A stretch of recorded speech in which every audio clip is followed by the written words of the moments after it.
केपी शर्मा ओली अहिले हिन्दूहरूलाई टार्गेट गर्न थालिसकेका छन्। भन्दैछन् कि हिन्दूहरू आउनु साथमा र अब हिन्दू राष्ट्र हामी बनाउँछौँ। केपी ओलीले भन्छ हिन्दूहरू अब एकसाथ आउनुपर्छ, सबै मिलेर देश बनाउनु पर्छ। म सबैलाई एकचोटि यो भिडियो देखाउन चाहन्छु, तपाईँ यो भिडियो हेर्नुहोस्। पहिला के भनेको थियो केपी ओलीले, हिन्दू भनेको के हो, यही हो भिडियो हेर्नुहोस् तपाईँहरू। पहिला के हो हिन्दू धर्म भने? हिन्दू धर्म भने के? सबै जात जातिको आफ्नो आफ्नो धर्म संस्कृति हुन्छ नि त, त्यो पहिरन हुन्छ। हिन्दू भनेको कहिलेबाट चल्यो?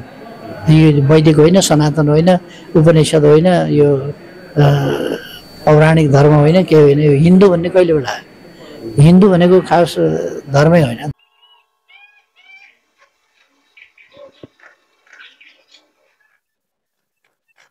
हेर्नुभयो?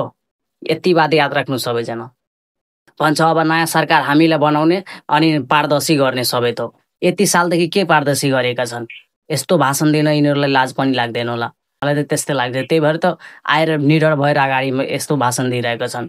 यस्तो यस्तो कुरा नयाँ मान्छे आएर भन्थ्यो भने मान्न पनि सक्थ्यो, तर यो केपी ओली बारम्बार आफ्नो सरकार बनाएपछि पनि अहिले यस्तो भाषण गर्दैछन्। यो देशमा अहिले पनि एक्टिभ छन् भ्रष्टाचार, थाहा छ नि। केपी ओली अहिले जेनजीको सहानुभूति लिन कोसिस गर्दैछन्। जेनजीहरूको बारेमा भन्दैछ जेनजीहरू सिंहदरबार उनीहरू जलाउन सक्दैन, संसद भवन जलाउन सक्दैन, यो घुसपेट भएको छ। यो त साँच्चीकै घुसपेट के भएको छ? तपाईँहरूकै मान्छे आएर जलाएको हो यो। कि कुनै कागज कुनै प्रमाण हाम्रो बारेमा नभेटोस्, के हामी करप्सन गरेको छ, के भ्रष्टाचार गरेको छ, त्यही भएर त्यो आग लागि भएको थियो। अर्को कुरा, केपी ओलीले के भन्छन्, तीव्र गतिमा विकास गर्ने 10वटा देशमध्ये एउटा देश हाम्रो पनि छ। यो कुरा भन्नुहोस् हामीलाई, कहाँ विकास भएको छ, कुन विकास भएको छ, के चिज विकास भएको छ त्यो भन्नु। र भन्छन् कि यो कुनै कथा होइन। तपाईँहरूलाई के लाग्छ यो कथा होइन? कथा नै बनिरहेका छन् यो केपी ओलीले। ठुलो कथा, भ्रम फैलाउने कथा भनिरहेका छन् केपी ओलीले।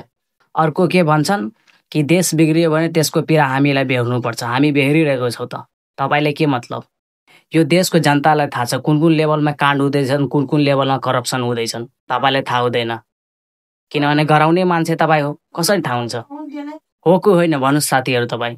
एउटा कुरा हामीलाई समझमा आउँदैन कि सरकारले अहिले पनि यसलाई सेक्युरिटी कसरी दिइरहेको छ, पुलिस प्रशासन कसरी सपोर्टमा दिइरहेको छन्, हत्याराले कसरी सेक्युरिटी दिइरहेका छन्, यो अलि बुझ्न गाह्रो भयो। अर्को कुरा के भन्छ केपी ओलीले, कि हामीले लडेर देशलाई बलिदान दिएर यहाँसम्म पुर्याएका छौँ।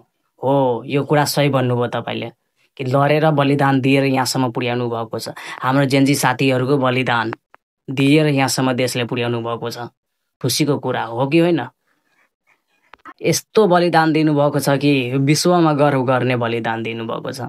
जब देशको जनताले यसलाई चाहिरहेको छैन भने यसलाई किन देशको चिन्ता लिनु पर्यो? अर्को कुरा के छ हाम्रो दुःखको लागि? दुःख खबर के छ थाहा छ? अहिलेसम्म हत्यारा घुमिरहेका छन्, केही छानबिन भएको छैन, केही समातेको छैन। त्यही भएर